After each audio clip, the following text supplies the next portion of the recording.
అంటే మన ఎల్ షెడై యొక్క ప్రత్యక్షత ఎలా ఉంటుందో అంటే, నీ ఎంప్టీ హ్యాండ్స్తో నువ్వు ఆయన దగ్గరికి రా.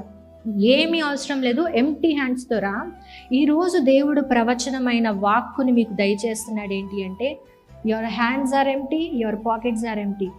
కానీ ఆయన దగ్గరకు వచ్చావు, చేతి నిండా ఆశీర్వాదాన్ని పట్టుకొని వెళ్తున్నావని దేవుడు నీకు సందేశాన్ని ఇస్తున్నాడు. ఇది ప్రవచన వాక్కండి. సంఘానికి దేవుడు దయచేస్తున్నది.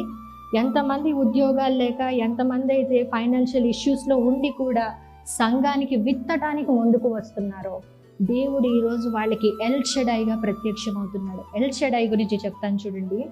ఆయన సర్వ సమృద్ధి గల దేవుడై ఉన్నాడంట. ఆదిలో అబ్రహాముతో మాట్లాడాడంట, అబ్రహాముని నూరంతులుగా ఆశీర్వదించాడంట. అలానే ఇసాకుని ఆశీర్వదించాడంట. ఎలా ఆశీర్వదించాడో తెలుసా?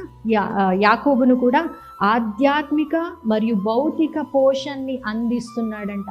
ఆధ్యాత్మిక భౌతిక పోషణని ఎల్ షెడై అందిస్తాడంట. శారీరకంగా ఎదిగావు సరే, జ్ఞానం లేదు, వాక్కు లేదు, మంచి వాక్కు లేదు, ఏమీ లేకపోతే ఏం చేసుకుంటావు డబ్బుల్ని?